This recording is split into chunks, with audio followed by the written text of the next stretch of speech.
In today's video, we are going to talk about p block elements, that is group 15 elements, some of their general atomic and physical properties. Now when we start discussing about p block elements, the very first question that comes into our mind is which group of elements do we call as p block elements? So in our periodic table, at the extreme right hand side corners, we find that group 13 to group 18 elements are together known as p block elements. The second question that comes into our mind is why do we call these group of elements as p block elements? So the answer lies in their electronic configuration. While filling electrons in the various shells and subshells, when we come to these group of elements, we find that the last electron being filled enters the p subshell of the valence shell of the elements. Hence, together we call this group of elements as p block elements. Now, talking of group 15 elements, we see that this group of elements, also known as nitrogen family, it consists of the following 5 elements: nitrogen, phosphorus, arsenic, antimony and bismuth. Their atomic numbers being 7, 15, 33, 51 and 83. Out of these, nitrogen is a gas at room temperature and is found in the atmosphere to the extent of 78%. Whereas the rest of the elements, that is phosphorus, arsenic, antimony and bismuth, are solids. And except for nitrogen, all the other elements also exhibit the property of allotropy, that is, they exist in different allotropic forms. So for example, phosphorus exists as yellow phosphorus, red phosphorus and black phosphorus.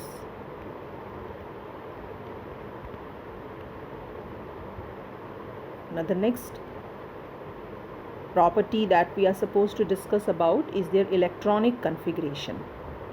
The general electronic configuration of this group of elements being Ns2Np3, where N represents the valence shell, that is the outermost shell. In each of these cases, there are 3 electrons present in the p subshell of the valence shell, which means that the p subshell is half filled and hence extra stable in nature. For nitrogen with atomic number 7, the electronic configuration can be written with an inner core of helium followed by 2s2 2p3.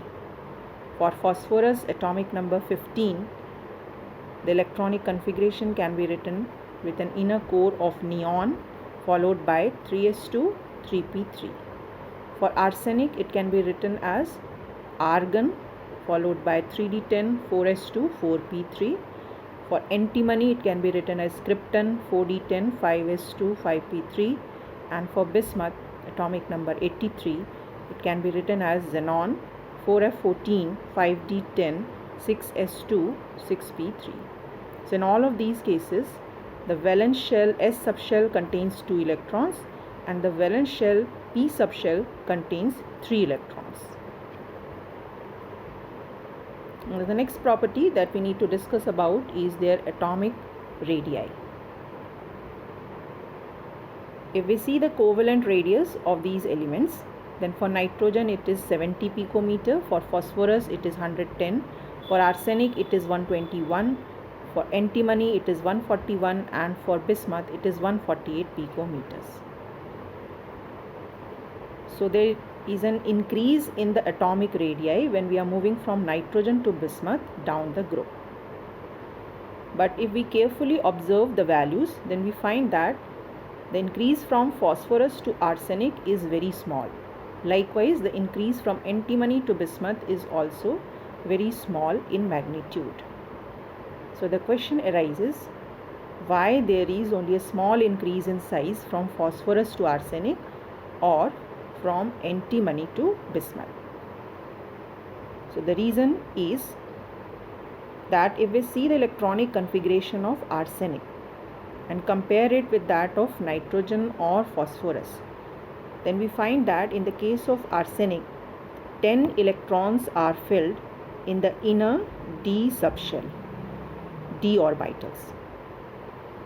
Similarly, when we move from antimony to bismuth, in the case of bismuth, there are 14 electrons which are being filled in the antipenultimate shell, f subshell, f orbitals. Now these inner d and f orbital electrons, they offer poor or ineffective shielding, and hence the valence shell electrons experience an increase in the effective nuclear charge, which results in a very small increase in size, though the expected increase in size is that there should be a large increase, but due to this increase in effective nuclear charge, the increase experienced is actually very small. Then the next property that we have to discuss is the electronegativity and the non-metallic character.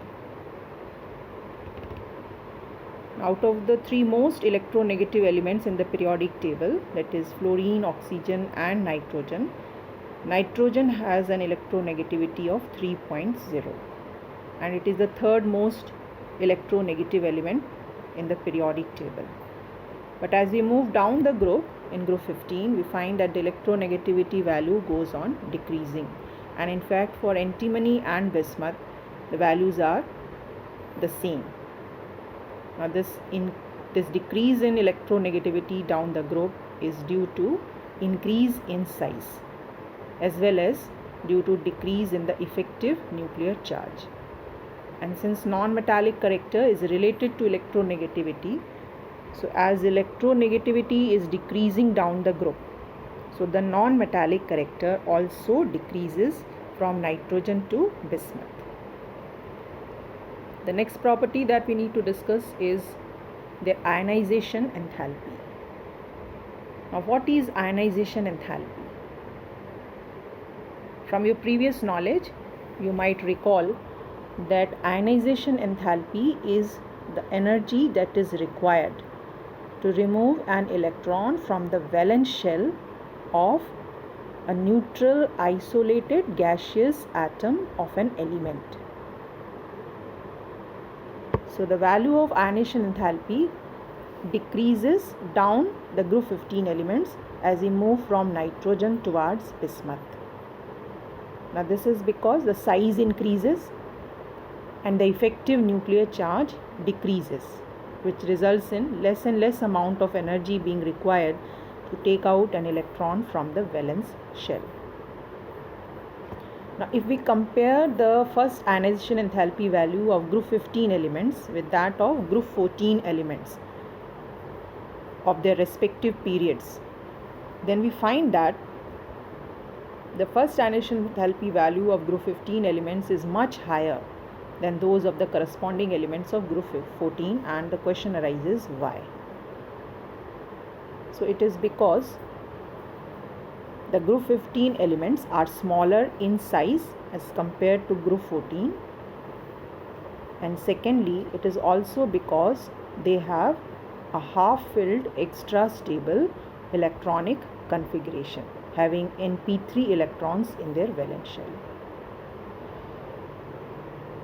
Next we move on to the next important property, and that is metallic character.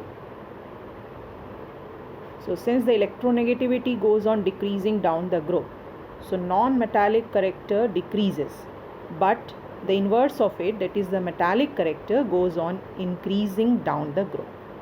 And in fact the first two elements, that is nitrogen and phosphorus, are non-metals.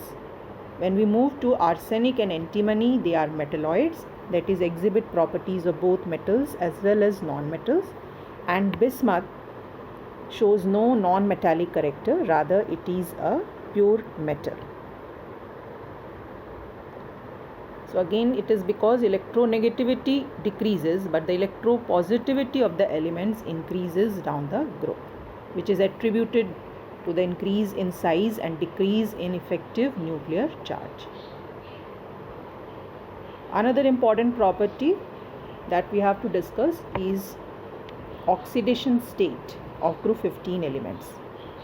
The common oxidation states which is shown by this group of element are -3, +3 and +5. Now all the elements of this group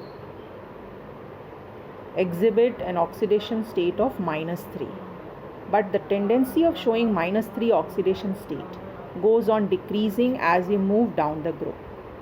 This is because the electronegativity value goes on decreasing. So the tendency to show negative oxidation state also goes on decreasing. If we consider the positive oxidation states, that is +5 and +3, then we find that as we move down the group, the tendency of the elements to show +3 oxidation state goes on increasing, but their tendency to show an oxidation of +5 goes on decreasing down the group.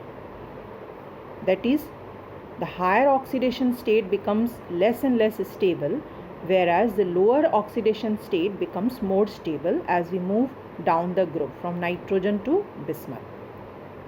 So again, that is a question as to why it so happens. So the answer is, it is due to inert pair effect. Now what is inert pair effect?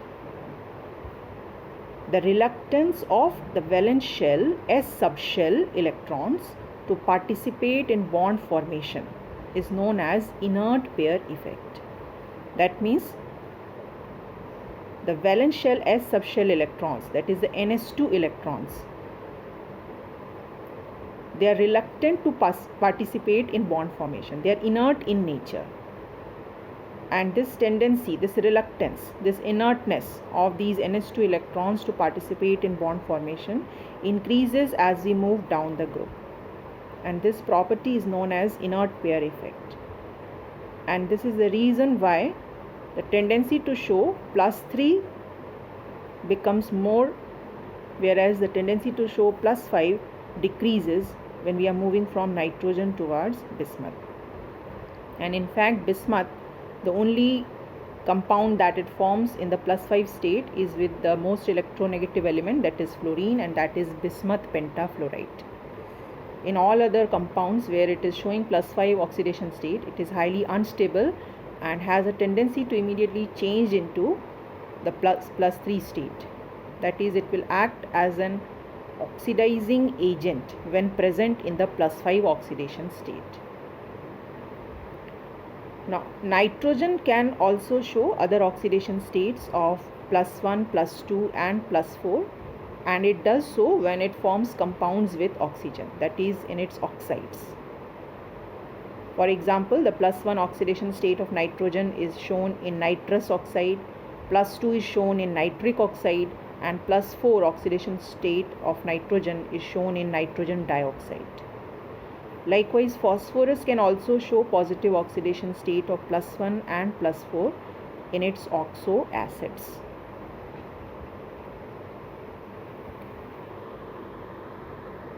Now there is a reaction given over here in which nitrous acid is changing into nitric acid and releasing nitric oxide gas along with water as a side product.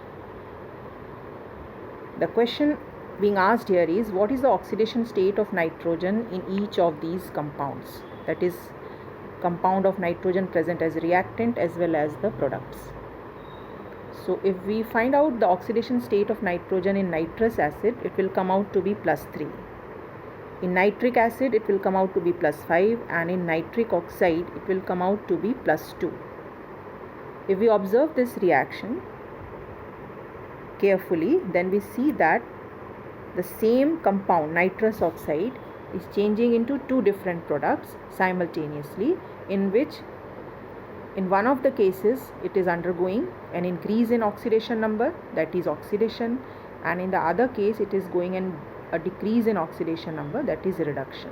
So there is simultaneous oxidation and reduction of the same species.